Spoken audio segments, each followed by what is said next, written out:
My boyfriend of 1 year, Ethan, went completely off the grid on Valentine's Day. Then, someone sent me a picture. Nice outfit today. Where are you two going for the holiday? In the photo, a woman in a pale yellow dress had her back to the camera, sitting in a car. Ethan was turned towards her, a tender smile lighting up his face. In the background, a neon sign flashed the words, Valentine's Day, second drink half price. But the woman in the picture wasn't me. My stomach churned. I pulled out my phone and dialed his number. After a seemingly endless series of rings, he finally answered. It was quiet on his end, almost deliberately so. Busy. What is it? I'd heard those two words countless times over the past year. Rejection had become his default setting. I knew he was brushing me off. But I still took a deep breath and said, as carefully as I could, it's Valentine's Day. We said we'd have dinner together. As I spoke, I sat in front of my mirror, makeup perfect, wearing the new white off-the-shoulder dress I'd bought for the occasion. My eyes were red-rimmed. We'll see. I'm working overtime. The call ended. The call screen disappeared, revealing the zoomed-in photo again. The woman was holding a bouquet of roses almost as tall as she was, and she was kissing Ethan. Tears welled up, and I called my best friend, Sarah. I sobbed. Ethan took Chloe to celebrate Valentine's Day. The woman in the photo was a colleague of mine. Last month, Ethan had come to pick me up from work, and Chloe had walked out with me. She had seen him. Ethan, at 6 feet tall, had stretched out his arm, wrapped it around me, and asked, Honey, is this your colleague? I nodded, and Chloe, ever the confident one, had extended her hand to Ethan and introduced herself. I had no idea how the two of them had gotten together, but for the past 2 weeks, Chloe had been bringing a love bento to work every day. When someone asked, Chloe would say with a sweet smile, Oh, my boyfriend made it for me. This had, at one point, sparked envy and jealousy among the single women in the office. Chloe had even asked me, with a sly smile, Olivia, why doesn't your boyfriend make you lunch? I was secretly envious, and later that night, I subtly hinted at the idea to Ethan. But he shut me down with a single sentence, I'm too busy lately. How about I order takeout for you? You're a bit thin, don't diet, okay? Listen to me. Ethan was true to his word. Every day, someone would deliver food to my office, far more elaborate than Chloe's love bento. Each delivery came with a card filled with overly sweet nothings. My colleagues began to envy me instead. Until one day, I walked past a restaurant downstairs, and a waiter handed me a small card. It read, Couples Meal Plan, monthly subscription available, includes message writing service. That's when I realized that all Ethan had to do was pay $3,000, fill in my address, and nothing else. My world crumbled. I couldn't help myself. I took a picture of the card and sent it to him with a single question mark. He didn't reply for 3 days. He vanished as if he'd evaporated into thin air. On her social media, Chloe continued to tirelessly show off her love bentos. And I was trapped in a vicious cycle. It always started with Ethan's cold shoulder, followed by my groveling apologies, taking all the blame, and then his gentle reassurance that I needed to understand how hard he worked. Finally, we'd make up. I was exhausted. Sarah had, on more than one occasion, called me a doormat over the phone, saying I was being gaslighted and still chasing after him. But after crushing on him for years, and finally being with him for a year, I knew what he was like when he was gentle. How could such a driven, good-looking, well-regarded guy be bad? Ethan had taken me to watch the sunrise, ride camels, and spend a night in an ancient town. One night, because I'd simply said I missed him, Ethan had dropped everything, booked a flight, and rushed back to me. He held me close, kissed me under the dazzling fireworks at Disneyland. We had so many beautiful memories. I couldn't believe it was all fake. Until Sarah sent me screenshots of his conversations with other people. In the screenshots, Ethan said to someone, in a mocking tone, I've never even slept with her. Why would you think we're together? When I saw that sentence, my heart felt like it was being ripped apart. Thinking back, Ethan had never actually said, we're together, to me. Once, late at night, I'd asked him on the phone, Ethan, what am I to you? He'd retorted, what do you think? I'll come over, I'd said that night, emboldened by alcohol. I'd even gotten dressed, ready to leave. But then he'd said, my place is a mess. It's not convenient. Later, the person who had relayed the message told me directly, Ethan said he couldn't bring himself to do it with you. Now, in my dark room, looking at a couple downstairs holding hands and carrying roses, I suddenly felt like I needed to do something. On the other end of the phone, Sarah was still rambling. I wiped away my tears and asked, "Aren't you guys having that gathering soon?" "What gathering?" "The one where you meet people." She awed in understanding. "The mixer?" "Yeah, there are some good-looking guys there." "Interested?" "Yeah." When Sarah came to pick me up, her eyes lit up. "Olivia, you've finally come to your senses. You look great in that dress." I had reapplied my makeup, covering up my red eyes. I deliberately set my phone to silent. Tonight's mixer was being held at a quiet bar. When we walked in, someone had already booked a booth. There were men and women. Sarah naturally pushed me forward. My best friend, single and ready to mingle. I wanted to refuse, but the words suddenly wouldn't come out. I collected myself and greeted everyone shyly. "Olivia Joe, nice to meet you all." Everyone welcomed me warmly. The lively atmosphere eased the pressure in my chest, and I suddenly felt a surge of energy. Sarah squeezed me into the middle of the booth. I was pressed tightly against a man. When I reached for a drink, our arms inevitably brushed against each other. Even though the lighting was dim, I could still make out his features. He was the type you'd dream about. He had sharp features, but there was a certain aloofness about him. Someone next to me introduced him, Adrienne. He's from our hospital. Currently single. Ladies, consider him, okay? A doctor? His demeanor certainly fit the bill. Aloof and untouchable.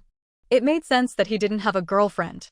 Just then, there was a commotion, and I was bumped forward. Adrienne caught me by the shoulders, steadying me. My face instantly flushed. Adrienne spoke, his voice gentle and pleasant. "Sit a little closer. It's crowded over there." No one else seemed to notice us. I awkwardly shifted closer, and I saw Adrienne hand me a bottle of juice. "It's unopened. It's safe to drink." His fingers were long and slender, very attractive. I stared at the juice in his hand and suddenly smiled. "Thanks, but do you have any alcohol?" Adrienne was taken aback, then smiled. "The drinks have been served for a while. What do you want?" "I'll order a new one for you." I suddenly remembered that Ethan had also brought me here once. But he had just grabbed a random drink, pushed it in front of me, kissed me, and said, "Just a little. Don't drink too much." I was already feeling down. Remembering the past, I didn't know where I found the courage, something strong. Adrienne stared at me calmly, then suddenly raised his head and called out, "Sarah, can you give her a ride later?" Sarah, my best friend, was known for being able to hold her liquor. She said, My boyfriend is coming to pick me up. He can drop her off. It's on the way." Adrienne nodded and said to the waiter, "A sea breeze, please." I stopped him. "Don't lie to me. Make it a Jägerbomb." Adrienne frowned. "That's too strong for you. You have to try it to know if it's right." I was filled with pent-up frustration. I gave the waiter a determined look. 5 minutes later, I downed the small brown cup in one gulp. Adrienne watched me, his dark eyes unmoving. "Are you sure you can handle it?" My esophagus was burning, but the alcohol hadn't hit me yet. A new game had already started at the table, truth or dare.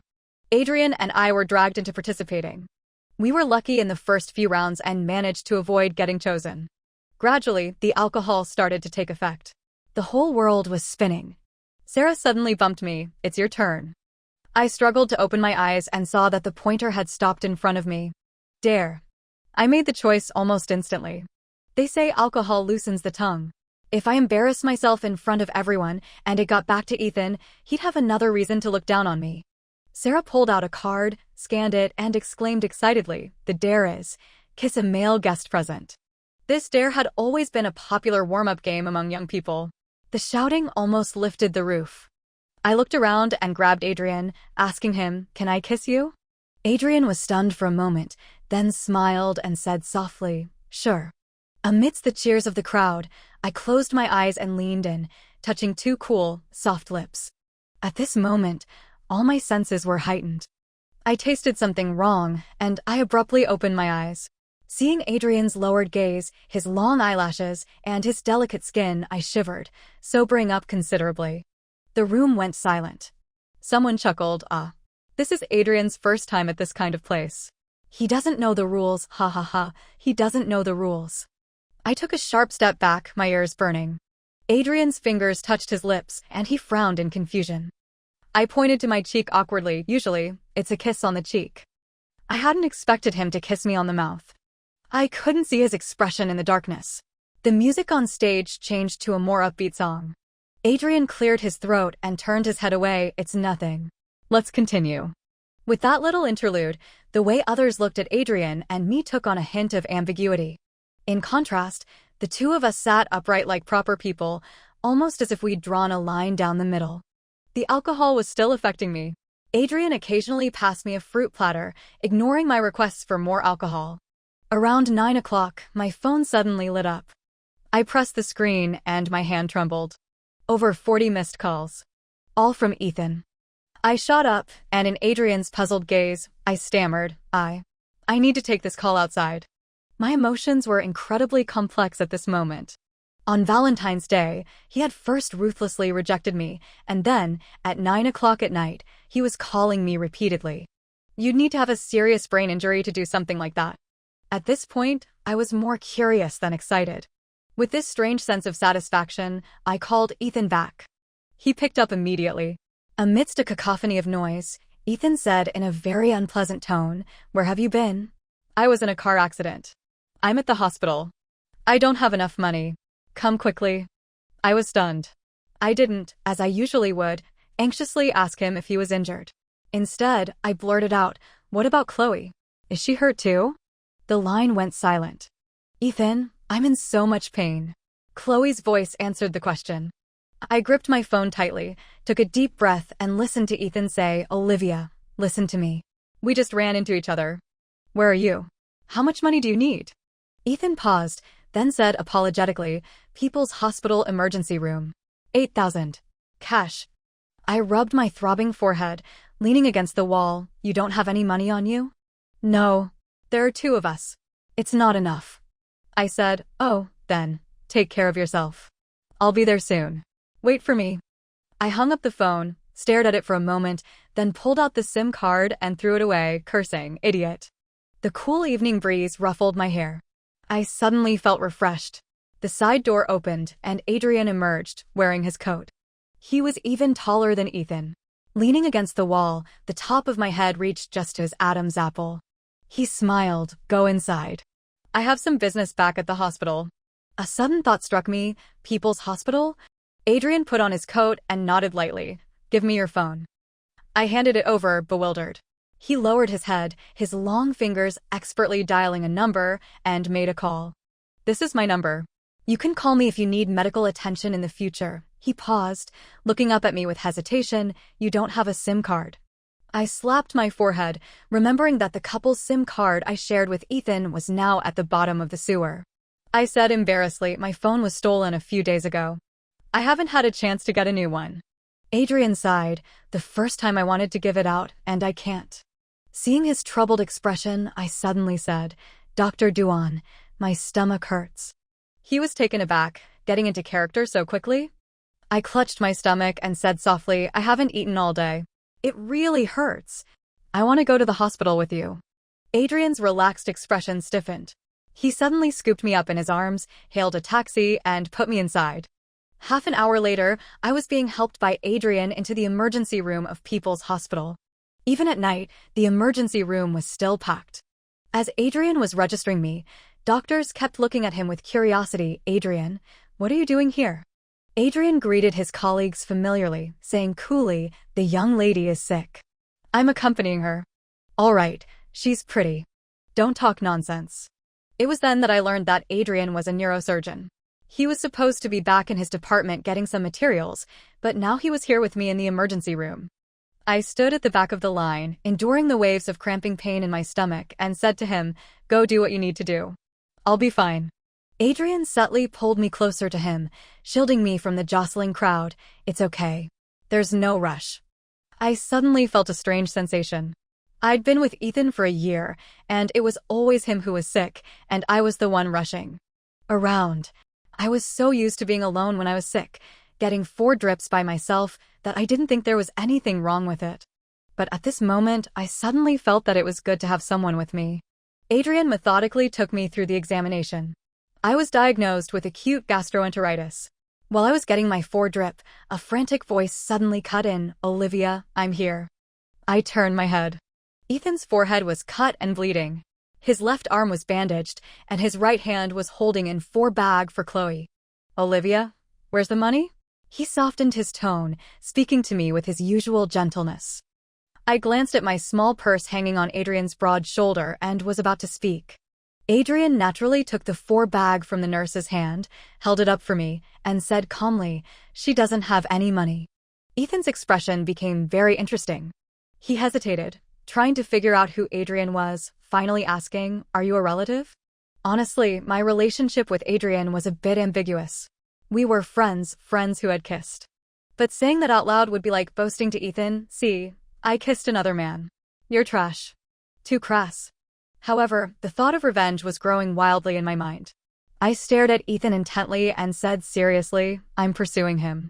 At this moment, apart from Chloe, whose face was beaming, everyone was looking at me in surprise, including Adrienne's colleagues passing by. Ethan was stunned for a moment, then smiled, "Olivia, don't be silly. Let's pay the bill first. I'll get my wound stitched up, and then I'll take you home." He still hadn't noticed the 4 drip in my hand, that I needed to stay in the hospital for observation tonight.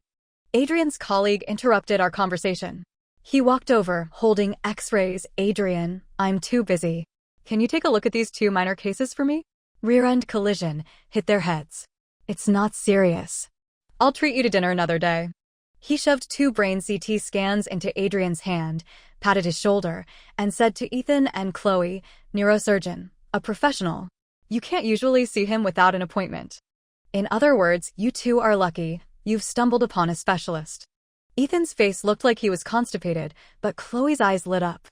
Adrienne lifted the scans and glanced at them casually. "It's nothing. They can just get a few stitches and go." "My head really hurts." Chloe said coquettishly, "Can you stitch it up for me, handsome?" My stomach churned. Adrienne's colleague heard this and said in surprise, "When Adrienne operates, he's opening up people's skulls." "Young lady, don't be silly.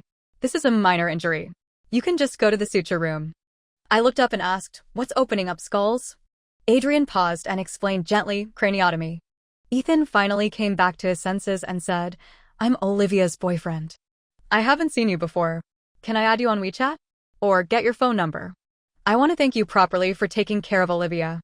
He really didn't miss any opportunity to expand his network.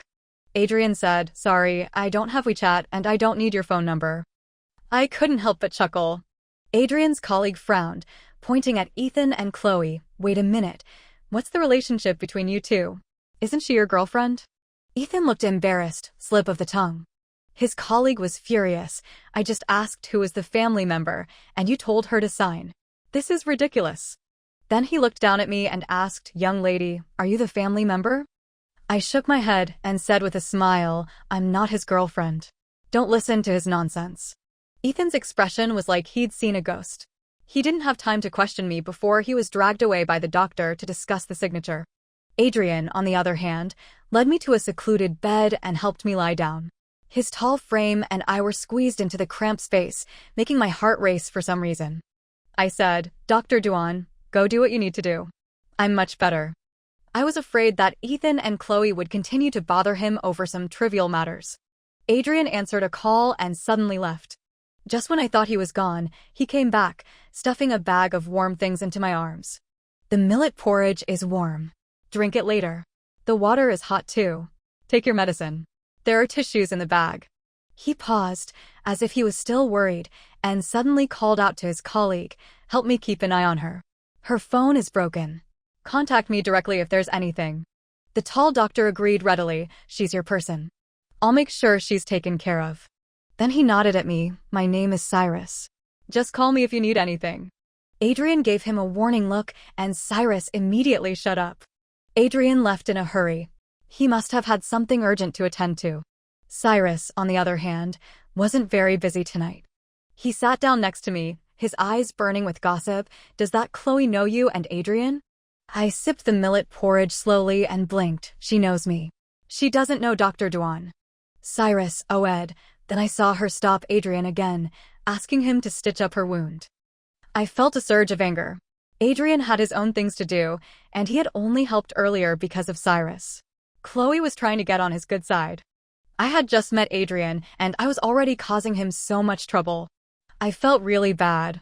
Cyrus saw my expression and thought I was jealous, so he said, "Don't worry. Your Adrienne is a 1,000-year-old iron tree that never blooms." He refused her on the spot. Then he whispered, Adrienne said he had been drinking, and his hand was shaking, so he couldn't do the stitches. I swallowed the millet porridge and said, He didn't seem to have been drinking. Cyrus, he said it so convincingly. Even Jagerbomb, I've never even had that. I was stunned and suddenly choked, coughing violently. He hadn't drunk it. I had. And he had kissed me. Cyrus chuckled, I told you to chew slowly. Why don't kids ever listen? Suddenly, someone called him from outside, and he hurried off. I finished the millet porridge and was about to rest in bed when the curtain was pulled open. Ethan's voice rang out, Olivia, I bought you something to eat. You must be starving. For the first time, I found Ethan truly annoying. I opened my eyes and saw that he had already had his wound stitched up. He sat down next to my bed, his eyes filled with tenderness. I got you some cola and a few burgers. I looked at it. A KFC family bucket. I closed my eyes, not wanting to deal with him. If he had any brains at all, he wouldn't have brought a family bucket at this time, in this place. Chloe probably wanted it. And Ethan was used to giving me small favors, and I would fawn over him, so he brought me a portion as well. I suddenly didn't even have the desire to tell him that my stomach hurt and I didn't want to eat. Ethan saw that I wasn't speaking, and he took my hand, saying, Olivia, come home with me this weekend. My parents are here. I tried to pull my hand away, but I couldn't. I let him continue. I've thought about it seriously. I love you. Let's get married. I'll take care of you from now on. If he had said this a day earlier, I would have been dizzy with happiness and thrown myself into his arms. Now, hearing it, my stomach suddenly churned. I leaned over the edge of the bed and vomited. Ethan was shocked. What's wrong? I wanted to say, are you blind? Can't you see the big words on the chart? I pushed him away, my voice hoarse. Go away. Go to your Chloe. These were my true feelings, without any emotion. Olivia, I know you're angry. Don't be mad at me, okay? I was so angry that my blood was rushing. Suddenly, the curtain was pulled open, and Cyrus rushed in. What are you doing? Can't you see the needle is backflowing blood? Get out. Don't make trouble. He chased Ethan away from me and helped me calm down. You can't be like this. I'll take you to Adrienne's lounge. I braced myself. No need. I don't want to trouble. We're family. Don't mention it. Cyrus quickly gathered my things and pushed me to the 12th floor. Neurosurgery. Next to the doctor's lounge was a small, independent room. A label was posted on the door. Adrienne Duan. He expertly unlocked the door and pushed me in. I just asked. Adrienne is still on the operating table. He'll come find you when he's finished. Adrienne's lounge was very clean. The air was filled with the scent of disinfectant. The bed was neatly made. There was a watch on the table, and his coat from today was draped over the back of a chair. Cyrus enthusiastically unfolded the bedding for me. Lie down wherever you like. At first, I sat carefully on the edge of the bed, but I couldn't resist the illness. I gradually sank into the covers. The bedding smelled just like Adrienne. It had a refreshing scent of shampoo.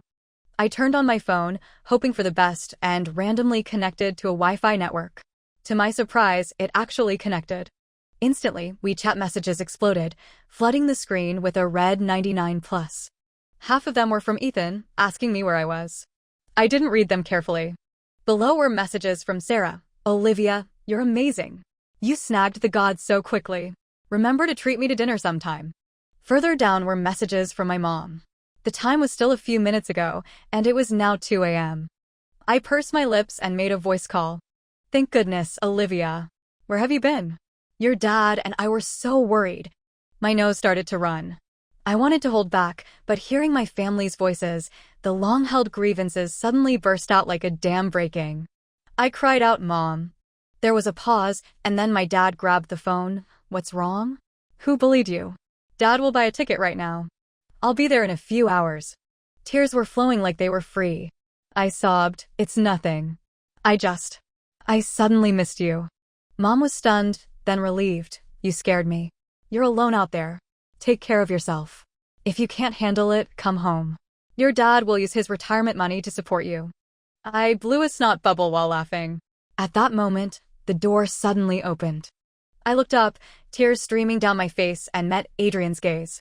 He was wearing a surgical gown with a white coat over it, and with his tall stature, he exuded an air of forbidden godliness. Adrienne was first stunned, then he turned around and quietly closed the door. He walked over naturally, put his hand on my forehead, and asked, "Why are you crying?" I was dumbfounded. My phone dinged, indicating that the call had ended.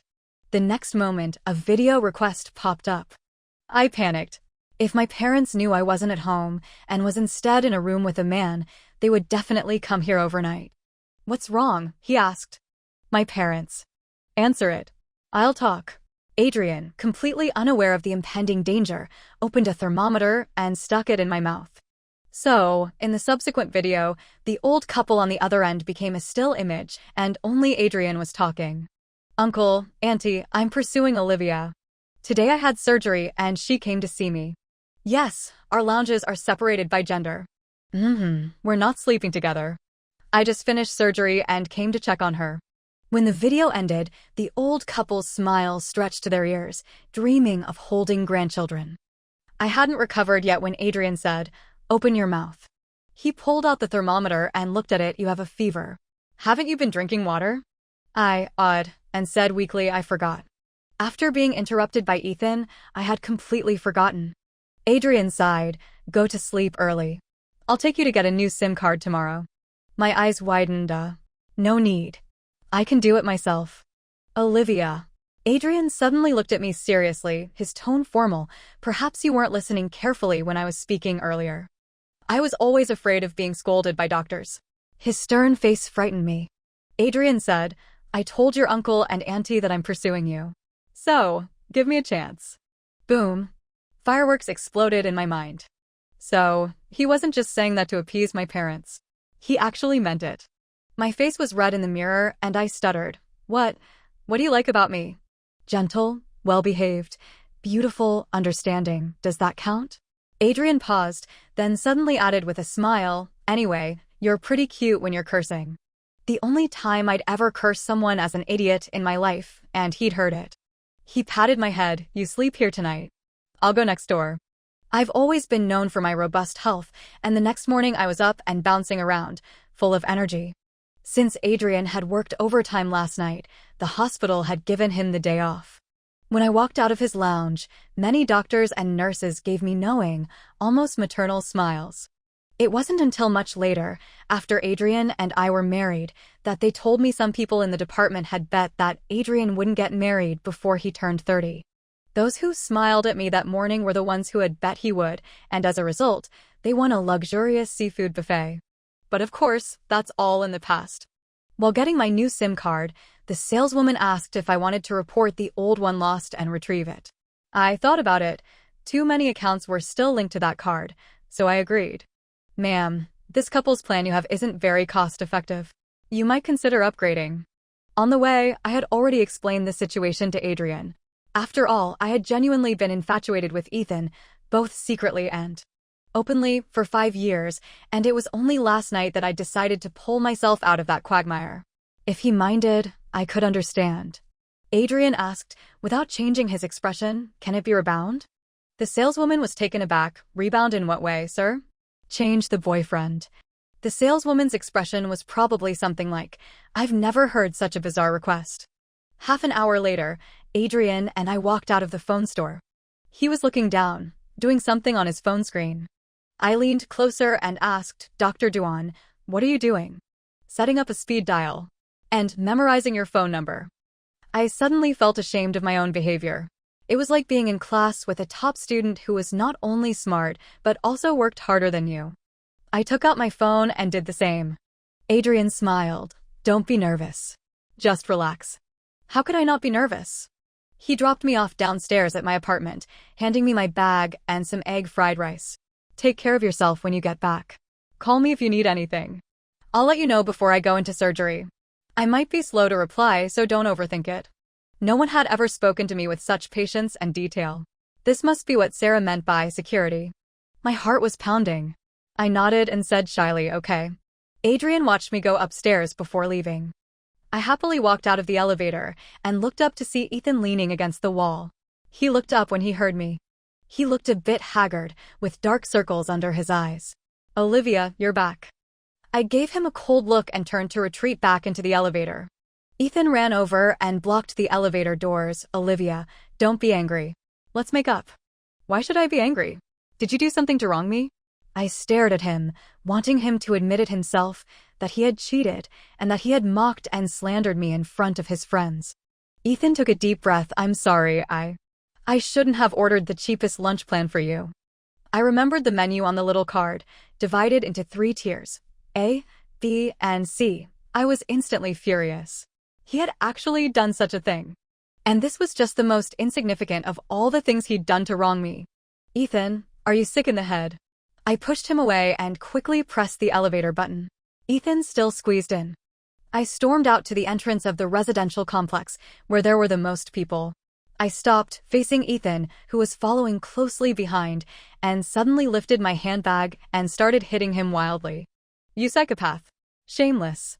Scumbag. How dare you come looking for me? Ethan was stunned by my attack, but then he got angry too, grabbing my bag tightly. Olivia, I'm giving you a way out. Don't push it. Did I ask for your way out? I'll go down myself. The surrounding neighbors, who all knew me, saw the commotion and came over to break up the fight. Young man, I'm warning you. No hitting. Let go. We'll call the police if you continue.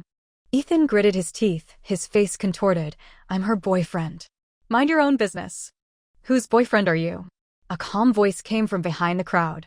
It easily quieted the scene. A hand reached through the gap in the crowd, wrapped around my neck and pulled me back. My back hit someone's chest.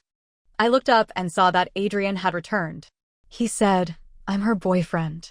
I never imagined that a drama of 2 men fighting over 1 woman could happen in my residential complex, where square dancing and playing chess were the trend. I lowered my head in embarrassment, tugging at Adrienne. Don't say anything. Let's go.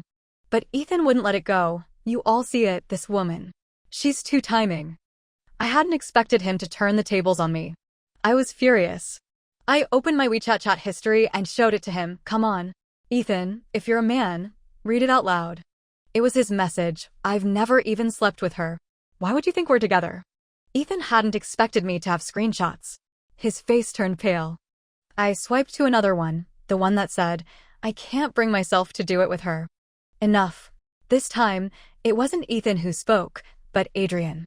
He took my phone, his face cold, and said to Ethan, You call yourself a boat? The elderly residents around us had lived long lives and had sharp eyes. They quickly figured out the key points. He doesn't like her, but he's stringing her along. Now that she has a boyfriend, he's not happy. The child is dead, and now you're offering milk. That's pathetic. Ethan was humiliated, his face turning green and red as he left. Adrienne touched my head. Don't live here anymore. Move. Moving wasn't easy. I had put in a lot of effort to find this place. He saw my hesitation and said, My colleague just bought a place, intending to use it for his marriage. But he doesn't have the right person yet, so he's planning to rent it out. Dr. Zhong? Yeah. Then let's ask. He made a direct call, inquired about the situation, and hung up. It hasn't been rented out yet. The monthly rent is $1,700. Is that acceptable? If not, I can talk to him. I nodded.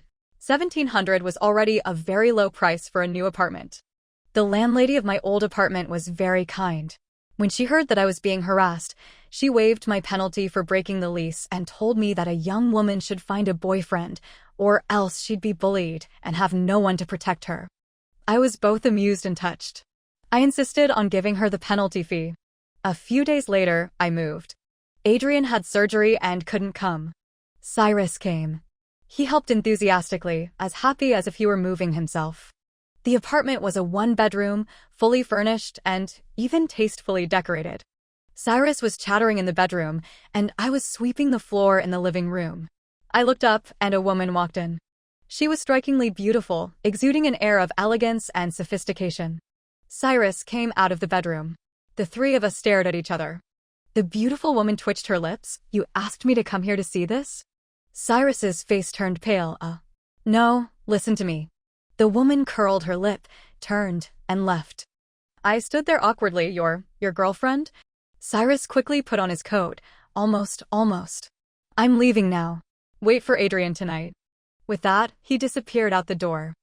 I didn't understand why he told me to wait for Adrienne.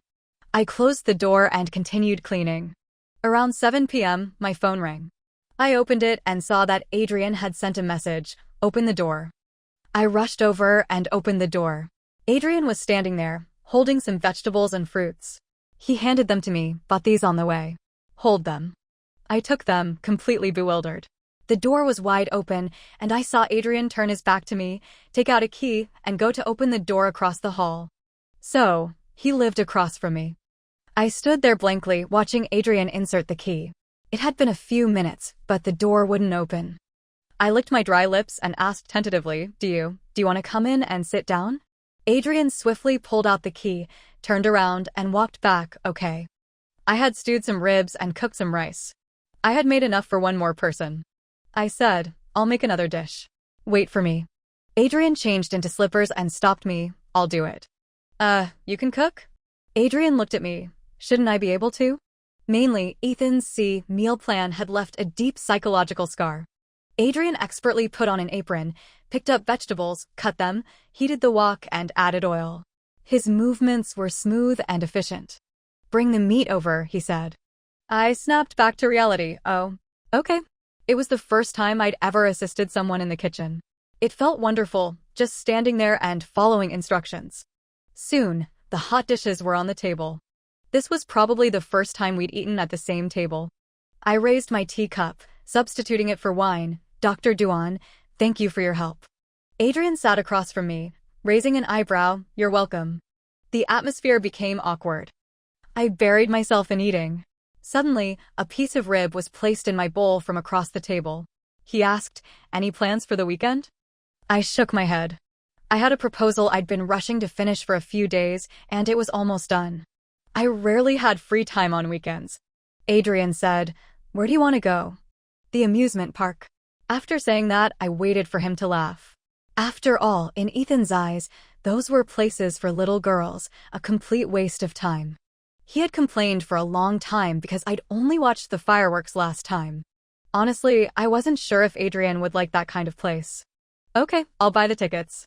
And then, on Saturday, I was actually standing at the entrance of the amusement park.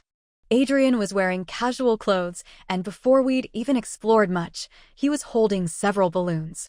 He stared at the Stellaloo headband on someone's head and asked me, Do you want one? I hesitated for a moment, then nodded yes.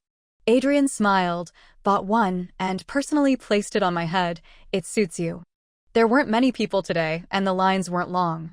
I dragged Adrienne around the park, running wildly and having a blast. It felt like it had been a long time since I'd felt this way. I pointed to the roller coaster. Let's go there. I turned around and saw that Adrienne had hung up the phone. He sighed, filled with apology. Olivia, I have to go back to the hospital. I paused, my hand slowly dropping. I scratched my head. Okay. You go ahead. After all these years, I was already familiar with this kind of scenario. Adrienne suddenly walked over and ruffled my hair. Remember I pointed out the restaurant to you earlier? Yeah. Go eat something if you're hungry. I blinked. I know. Don't go near places with a lot of water. You might catch a cold. Okay. Keep an eye on your valuables. Find a police officer if you have any trouble. I nodded and said seriously, Dr. Duan, I'm an adult. I'll be fine. Adrienne hesitated, as if he wanted to say more. I looked at him, amused, and asked, Do you have any other instructions, Dr. Duan? He checked the time and suddenly grabbed my hand. Do you mind having a boyfriend? He asked this question with such urgency, as if I would run away if he was a second late. My face suddenly felt like it was on fire. I stuttered, No.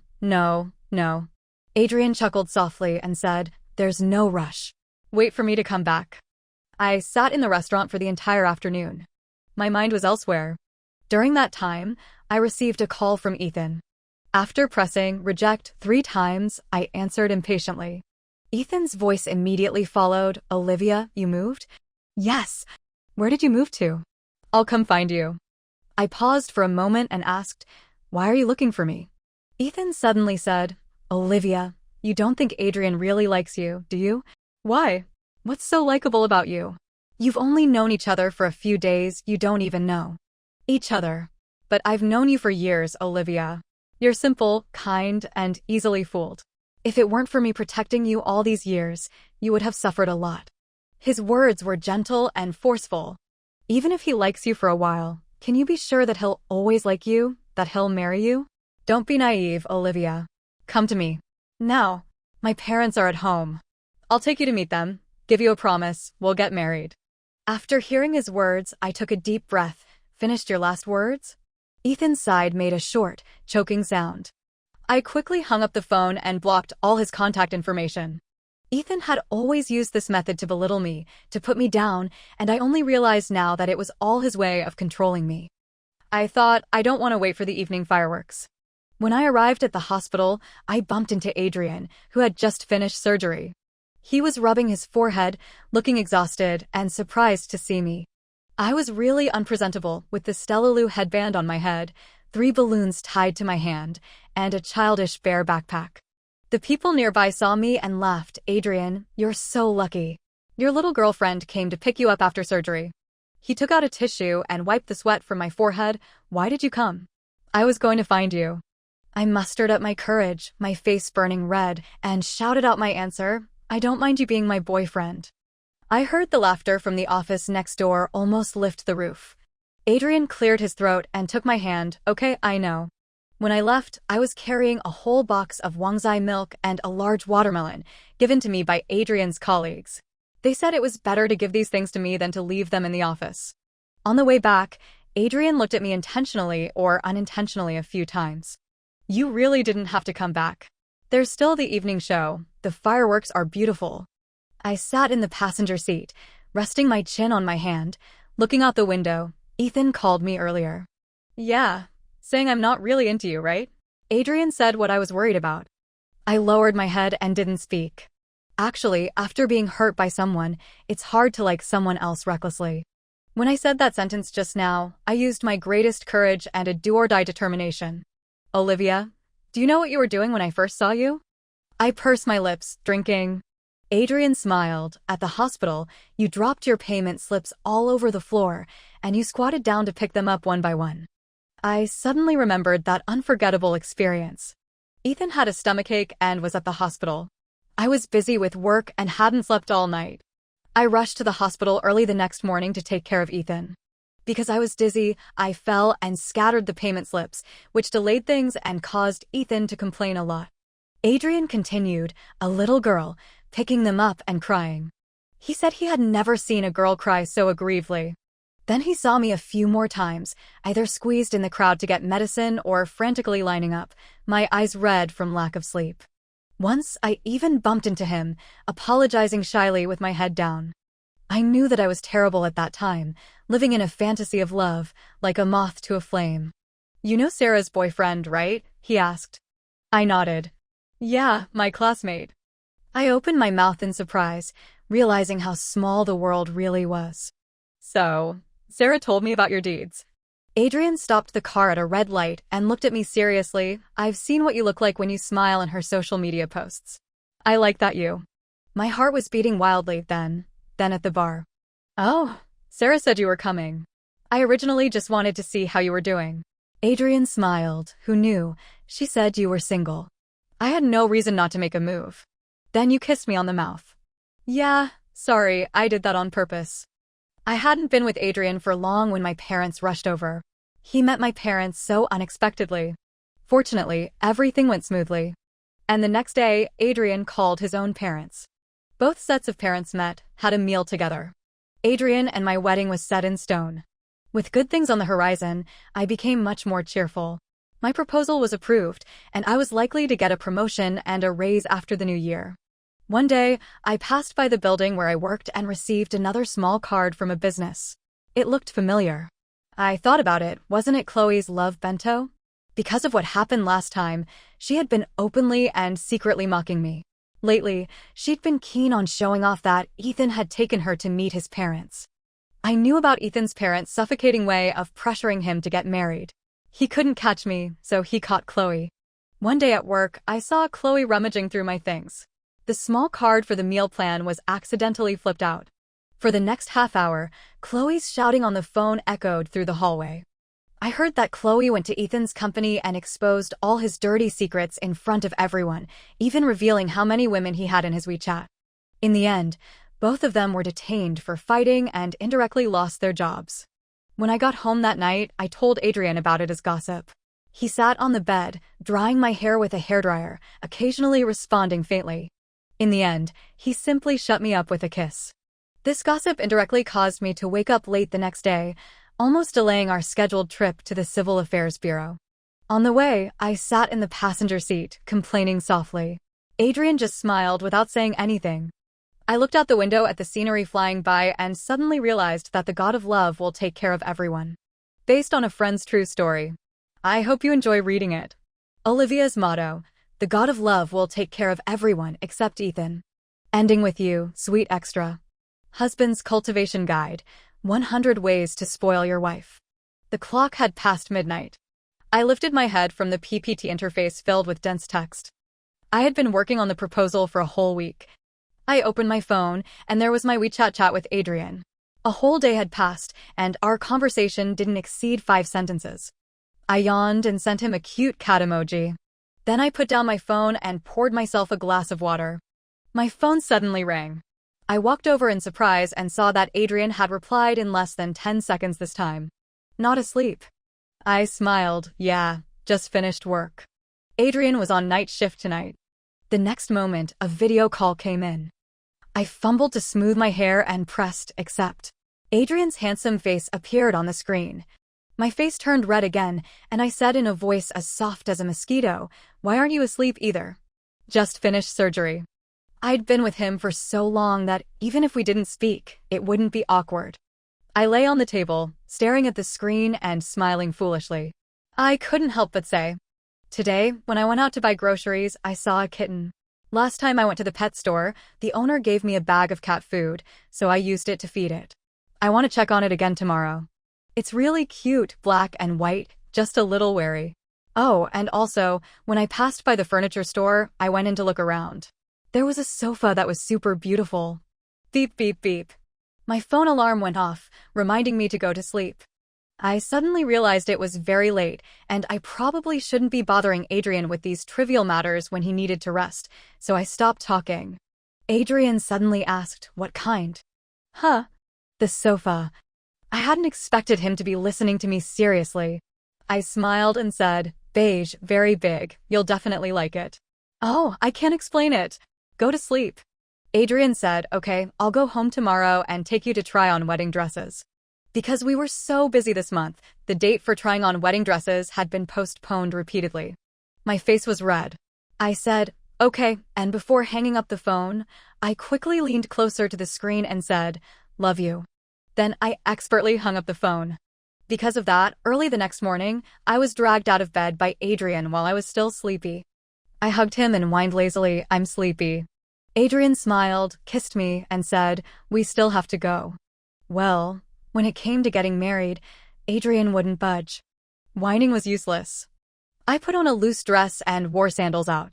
Sitting in the passenger seat, Adrienne stuffed a jianbingguizi, savory crepe, in my hand, with a cup of soy milk next to it. "Have a bite first." I turned my head and asked, "Have you eaten?" "No." I opened the plastic bag and held the jianbingguizi up to Adrienne's mouth, then take a bite. Adrienne glanced at me and actually took a bite.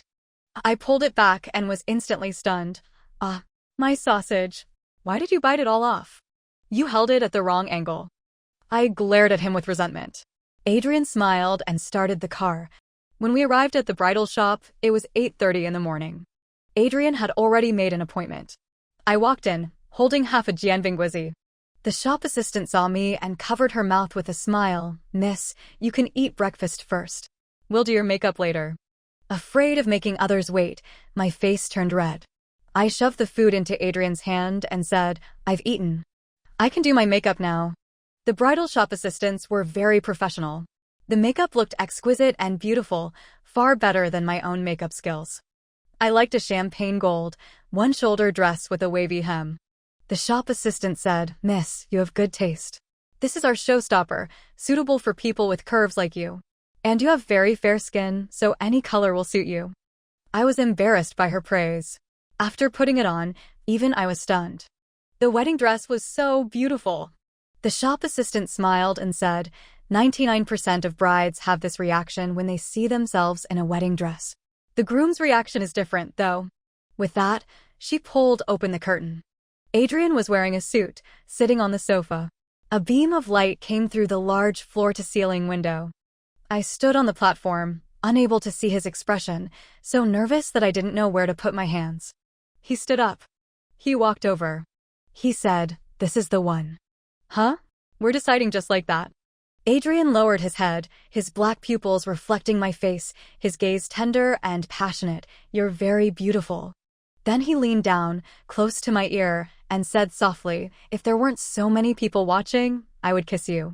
My face flushed red, and my ears were burning.